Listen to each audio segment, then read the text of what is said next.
Cocktail ফুটাচ্ছে, তো আপনি সেখানে বসে তো তসবি টিপবেন না।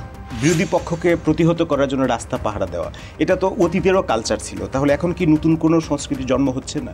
আওয়ামী লীগ সবসময় দল হিসাবে কিন্তু সহিংস রাজনীতি এই পথেই তারা হেঁটেছে। সুতরাং আমি মনে করি যে জুলাই আগস্টের যারা অংশগ্রহণ করেছে তারাই আসলে সেদিন বাংলাদেশের মানুষের সার্বিক নিরাপত্তা নিশ্চিত করতে সচেষ্ট থাকা উচিত বলে আমরা মনে করি। যদি এমন হয় যে আমি এটা পাহারা দেওয়ার জন্য বা এই জাতীয় অপকর্ম যারা করছে তাদের প্রোটেক্ট করার জন্য দাঁড়িয়েছে, জনগণ এটা দাঁড়াতে পারে, এটা তাদের অধিকার।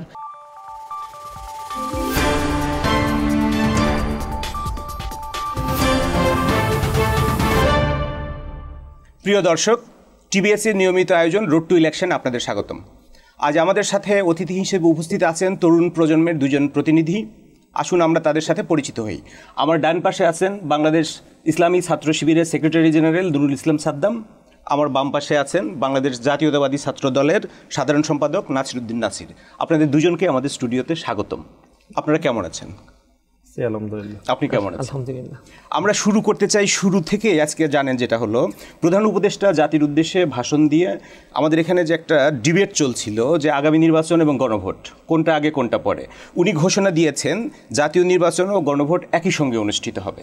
তাহলে এই ঘোষণার পরে আমাদের এখানে যে একটা বিতর্ক চলছিল, রাজনৈতিক বিতর্ক, সেটার কি কোনো সুরাহা বা সমাধান হলো কিনা? আপনাদের দুজনের কাছে একই প্রশ্ন, কে আগে বলবেন? হ্যাঁ ভাই, বলতে পারেন। আপনি বলেন। মূলত গণভোটের ব্যাপারগুলো নিয়ে, রেফারেন্ডাম নিয়ে তো দীর্ঘ সময় ধরে আলোচনা চললো এবং সর্বশেষ রাজনৈতিক নেতৃবৃন্দের হাতেই ছেড়ে দিয়েছিল উপদেষ্টা পরিষদ এক সপ্তাহের জন্য। কিন্তু আমরা দেখেছি রাজনৈতিক দলগুলোর মধ্যে যে বোঝাপড়ার জায়গাটা, জুলাই পরবর্তী সেই জায়গাটা আর একটা ক্রাইসিস, তারা এটাতে খুব বেশি সাড়া দিল না, যার ফলে উপদেষ্টার পক্ষ থেকে তিনি আজকে একটা বক্তব্য দিয়েছেন। যদিও বক্তব্য একটা বড় অংশ জুড়ে ছিল আমাদের এই গণভোটের ব্যাপারগুলো নিয়ে কথাবার্তা, এবং এটা নিয়ে জামাত ইসলামের কর্মসূচি, 8 দলের কর্মসূচি ছিল, এনসিপিও সম্ভবত এই ব্যাপারেই সম্মত ছিল তাদের আগে গণভোটটা হয়ে যেতে হবে, এবং এটা যুক্তিসঙ্গত ছিল। আজকে যে বক্তব্য তিনি দিলেন এর মাধ্যমে জটিলতা কতটুকু নিরসন হবে এটা তো সামনে বোঝা যাবে। আর রাজনৈতিক দলগুলো আশা করি একটা বোঝাপড়ার মধ্য দিয়ে এই বিষয়ের সমাধান করবে, কারণ দেশের মানুষ আর আসলে অস্থিতিশীল অবস্থা চায় না, এবং এর মধ্য দিয়ে রাজনীতির একটা বড় ধরনের ফায়দা হাসিল করছে পতিত আওয়ামী লীগ, এবং তারা নানা ধরনের অরাজক পরিস্থিতি সৃষ্টির জন্য চেষ্টা করছে। যদিও আমাদের যে দাবিটা, বা আমরা ইসলামী ছাত্র শিবিরের পক্ষ থেকে উঠিয়েছি যে রেফারেন্ডামটা আগে হওয়া উচিত, কারণ নির্বাচনের দিন গণভোট হলে এর ফোকাসিংটা নির্বাচন আর এইটার মধ্যে একটা বড় ধরনের ক্লাশ বাঁধার সম্ভাবনা রয়েছে। প্রবলেমটা আমাদের কাছে যেটা মনে হচ্ছে যে একই দিনে নির্বাচন হলে কয়েকটি আসনে যদি অরাজক পরিস্থিতি তৈরি হয় তখন তো ভোট স্থগিত হয়ে যাবে 2-3টা আসনে, আর গণভোটের ফলাফলটাও সেখানে স্থগিত হয়ে যাচ্ছে। তো সামগ্রিকভাবে গণভোটের ফলাফল যখন স্থগিত হয়ে যাচ্ছে, সেটার উপনির্বাচন, পরবর্তীতে 2-3টা বা 4টা আসন, এগুলো আপনি জটিলতার কথা বলছেন। এই জটিলতাগুলো তাহলে এখন যেটা এই যে একটা আপনার বিতর্ক চলছিল, এটা সমাধান হচ্ছে কি হচ্ছে না? না, এখনও তো তার সমাধান হলো না, কারণ জামাতের পক্ষ থেকে বা সমমনা ইসলামী দলগুলোর পক্ষ থেকে 16 তারিখ একটা কর্মসূচি সর্বশেষ তারা দিয়েছে। সর্বশেষ কর্মসূচিতে বলা হয়েছে যমুনায় অবস্থান কর্মসূচি তারা পালন করবে যদি তাদের এই গণভোটের দাবিটা না মানা হয়। সুতরাং রাজনৈতিক দলের সাথে না বসে এমন একটা সিদ্ধান্ত চাপিয়ে দেয়া, রাজনৈতিক দলগুলো মানা না মানার তো প্রশ্ন আসছেই, এবং এর কোনো সমাধান ওইভাবে কার্যত হলো না, কিন্তু তাদের পক্ষ থেকে একটা ডিসিশন জানানো হলো। এখন পরবর্তীতে বোঝা যাবে রাজনৈতিক দলগুলো কি বোঝাপড়ার দিকে যায়। তবে আমার মতে এটাকে রিভাইজ করা উচিত গভর্নমেন্টের। আপনার কাছে আবার আসবো, নাসিরউদ্দিন নাসির। আমি যেটি মনে করি সেটি হচ্ছে, এটা অনেক দিন ধরে বিতর্ক চলমান রয়েছে, এবং যখন ঐক্যমত্য কমিশনের আলাপ আলোচনাগুলো চলছিল তখন বিএনপির পক্ষ থেকেই গণভোটের করা যায় এরকম একটি প্রস্তাব তখনই আসলে করা হয়েছিল। এখন যেটি আসলে সংকট সেটি হচ্ছে গণভোট আগে পরে নিয়ে অনেক আলাপ আলোচনা হচ্ছিল, কিন্তু আমাদেরকে দেখতে হবে যে গণভোট যদি আপনি আয়োজন করেন, সেখানে বাংলাদেশের সবথেকে বেশি সংখ্যক মানুষকে যদি আপনি এঙ্গেজ করতে পারেন, গণভোটে যে সবথেকে বেশি সংখ্যক লোক, তাইলে আমার কাছে মনে হচ্ছে যে গণভোটের সার্থকতাটা অনেক বেশি ইতিবাচক হবে। সেই দৃষ্টিকোণ থেকে আমার ব্যক্তিগতভাবে মনে হয়েছে, প্রথম আমারটা আমি বলবো, সেটি যদি আপনি জাতীয় নির্বাচনের দিন একই দিন যদি আপনি গণভোট করেন, তাহলে মানুষ যে গত 16-17 বছর ধরে ভোট দিতে পারেনি, বিশেষ করে 3টি জাতীয় নির্বাচন 14, 18 এবং 24-এ মানুষ ভোট দিতে পারেনি, এবং আগামী যে নির্বাচন যেটি আগামী বছর হওয়ার কথা ফেব্রুয়ারিতে, সেখানে ব্যাপক সংখ্যক মানুষ ভোট দিতে যাবে বলে এরকম বিশেষজ্ঞগণ মনে করছেন। ঠিক একই দিন যদি গণভোট করা হয় তাহলে ওই যে ইতিবাচক দিকটা, যে ব্যাপক সংখ্যক মানুষকে আমরা কানেক্ট করতে পারবো, সেই দৃষ্টিকোণ থেকে আমার কাছে মনে হয়েছে যে নির্বাচনের দিন অর্থাৎ ন্যাশনাল ইলেকশনের দিন গণভোট করলে এটার এক ধরনের ইতিবাচক সুফল পাওয়া যাবে বলে আমি মনে করি। আর সাদ্দাম ভাই যেটি বললেন যে 2-1টি আসনে যদি কোনো জটিলতা হয়, স্থগিত হয়, আমরা মনে করছি যে আগামীতে যে নির্বাচন হবে অর্থাৎ আগামী বছর ফেব্রুয়ারিতে, সে নির্বাচন স্মরণকালের সব থেকে ভালো নির্বাচন আমরা প্রত্যাশা করি।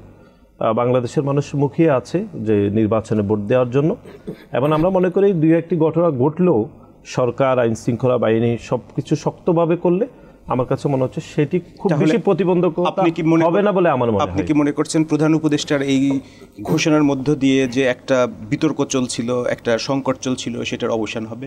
দেখুন, এখানে তো বাংলাদেশে অনেকগুলো রাজনৈতিক দল রয়েছে যারা বাংলাদেশের মানুষের প্রতিনিধিত্ব করছে।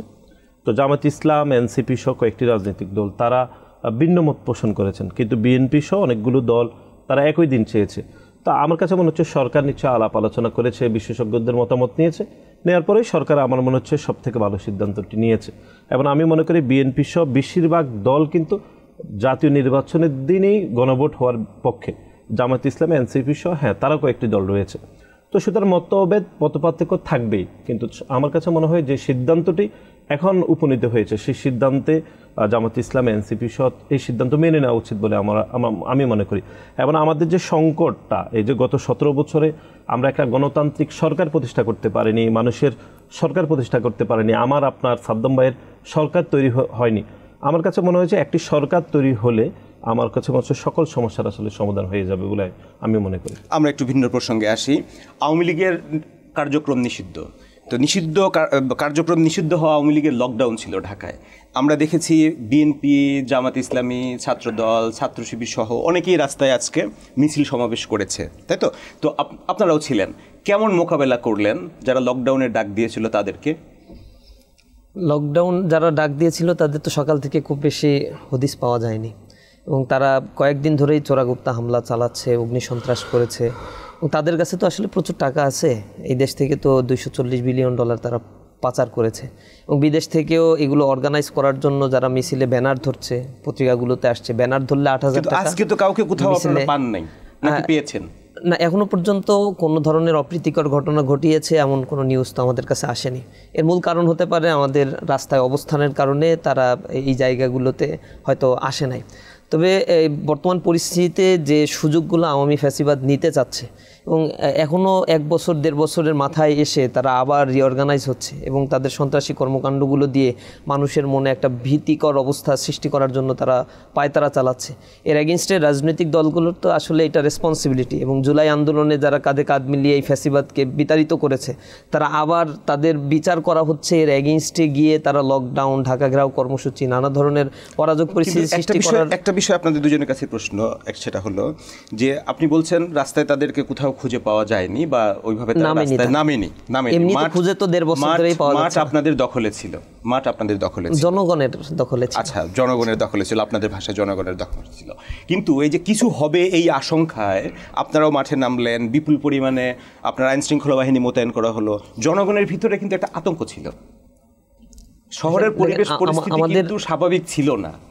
আমাদের মূল বিষয়টা ছিল গতকাল তো জনগণের ভিতরে একটা আতঙ্ক ছিল, এবং বিভিন্ন জায়গায় ময়মনসিংহে বাসে আগুন দিয়ে মানুষ মারা হয়েছে, পোড়ানো হয়েছে, আরও বিভিন্ন জায়গায় তো এই অপকর্মগুলো তারা করেছে, হামলা করেছে। ঢাকায় এইখানে তেজগাঁয়ে সে হচ্ছে ট্রেনের বগিতে আগুন দিয়েছে, তারা বাসগুলো পুড়িয়েছে। এটাতে তো মানুষের মনে এমনি আতঙ্ক সৃষ্টি হয়েছে। রাজনৈতিক দলগুলো রাস্তায় থাকার কারণে আমরা তো সকালে আমাদের কর্মসূচিগুলো ছিল। লকডাউন সফল হলো না?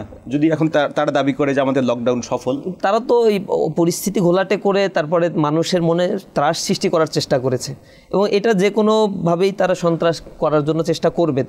তাদের ভাষায় তারা তো সফল করার জন্য যা ইচ্ছা তাই করেছে। আবার আসছি, তারা যদি এখন দাবি করে যে তাদের লকডাউন সফল, কারণ আপনারা দুজনেই শহরের আজকে মিছিলে ছিলেন এবং আপনারা বাসা থেকে আমাদের স্টুডিওতে এসেছেন, রাস্তাঘাট দেখেছেন ফাঁকা। প্রথমত হচ্ছে, দেখুন, আওয়ামী লীগ রাষ্ট্র ক্ষমতায় থাকাকালীন সময়ে দিনে দুপুরে প্রকাশ্যে 2,000 মানুষকে মেরে ফেলেছে, শুধু আইন শৃঙ্খলা বাহিনীর হাতে 2000 মানুষ কিন্তু মারা যায়নি, তাদের সন্ত্রাসীরাই দিনে দুপুরে প্রকাশ্যে গুলি করেছে। সে আওয়ামী লীগ লকডাউন ডাকলে তো মানুষ ভয় পাবে, কারণ এই 1 বছর আগেই তারা প্রকাশ্যে দিনে দুপুরে গুলি করেছে। সুতরাং আমার কাছে লকডাউন সফল হয়েছে কি হয় নাই এটা যতটা গুরুত্বপূর্ণ আমার কাছে খুব বেশি গুরুত্বপূর্ণ মনে হচ্ছে না। আমার কাছে বেশি মনে হচ্ছে যে এই আওয়ামী লীগ যারা 2000 মানুষকে 1 বছর আগে মাত্র হত্যা করেছে, সে আওয়ামী লীগ কোনো ধরনের অনুতপ্ত না হয়ে, কোনো ধরনের রাজনীতিতে ভুল স্বীকার না করে তারা যে কর্মসূচি দিয়েছে, যে সে কর্মসূচি নিয়ে বাংলাদেশের শীর্ষ গণমাধ্যমগুলোতে আলাপ আলোচনা হচ্ছে, টকশোতে আলাপ আলোচনা আমরা করছি, এটি আমার কাছে মনে হচ্ছে আওয়ামী লীগের এক ধরনের সফলতা, যে এত মানুষকে মেরে কোনো অনুতপ্ত ক্ষমা প্রার্থনা না করে তারা আবার কর্মসূচি দিচ্ছে। সেই কর্মসূচিতে আমরা সবাই গুরুত্ব দিচ্ছি, আমরা মাঠে থাকছি। এবং এইটা আমার কাছে মনে হচ্ছে যে অন্তর্বর্তীকালীন সরকার গত 1-1.5 বছর ধরে রাষ্ট্র পরিচালনা করছেন, তাদের এক ধরনের ব্যর্থতা, যে তারা বিচার নিশ্চিত করতে পারেনি, সন্ত্রাসীদের গ্রেপ্তার করতে পারেনি। সেই সন্ত্রাসীরা আবার পুনরায় লকডাউন ঘোষণা দিচ্ছে, এখন আমরা রাস্তা পাহারা দিতে হচ্ছে। যে জুলাই আগস্টে যে স্টেক হোল্ডাররা এই খুনি হাসিনাকে বিতাড়িত করেছে, তারাই এখন আবার রাস্তা পাহারা দিতে হচ্ছে। এটি সরকার এখনো পর্যন্ত তার যে সিকিউরিটি এনফোর্সমেন্ট করা দরকার ছিল সেটি কোনোভাবে নিশ্চিত করতে পারে বলে আমার কাছে সেটি বেশি গুরুত্বপূর্ণ মনে হচ্ছে। যেটা বলছিলেন রাস্তা পাহারা দিতে হচ্ছে, তো এই যে বিরোধী পক্ষকে প্রতিহত করার জন্য রাস্তা পাহারা দেওয়া, এটা তো অতীতেরও কালচার ছিল, তাহলে এখন কি নতুন কোনো সংস্কৃতির জন্ম হচ্ছে না? গত 17 বছরে আপনি যে অর্থে বিরোধী দল বলছেন, বিএনপি, জামাত বা যারা ছিল, সেই বিরোধী দল আর এখনকার আওয়ামী লীগ বিরোধী দলকে আপনি এক পাল্লায় মাপলে হবে না, বা আমরা মাপছিও না। আমরা গত 17 বছরে কিসের জন্য আন্দোলন করেছি? আমরা একটি গণতান্ত্রিক সরকার প্রতিষ্ঠা করার জন্য আন্দোলন করেছি। আমরা প্রতিটি ক্যাম্পাসে আমরা সাধারণ শিক্ষার্থীর অধিকার আদায়ের জন্য আমরা ক্যাম্পাসে আন্দোলন করেছি। মানুষের ভোটাধিকার, স্বাধীনতা, সার্বভৌমত্ব রক্ষার জন্য আমরা আন্দোলন করছি। আওয়ামী লীগ কী জন্য আন্দোলন করছে? আওয়ামী লীগ আন্দোলন করছে যে 2000-এরও বেশি মানুষকে গণহত্যা চালিয়েছে খুনি হাসিনা, সে বিচার ব্যবস্থাকে বাধাগ্রস্ত করা, সে রায় হবে, রায়কে কিভাবে বাধাগ্রস্ত করা যায় তার জন্য আওয়ামী লীগ আন্দোলন সংগ্রাম করছে। গণভোট নির্বাচন সংস্কার নিয়ে বিএনপি এবং জামাতের যে একটা টানাপোড়েন চলছে, এই টানাপোড়েনে একটা রাজনৈতিক উত্তেজনা সৃষ্টি হয়েছে, তো আওয়ামী লীগ কি এটা সুযোগ নিচ্ছে বলে মনে করেন?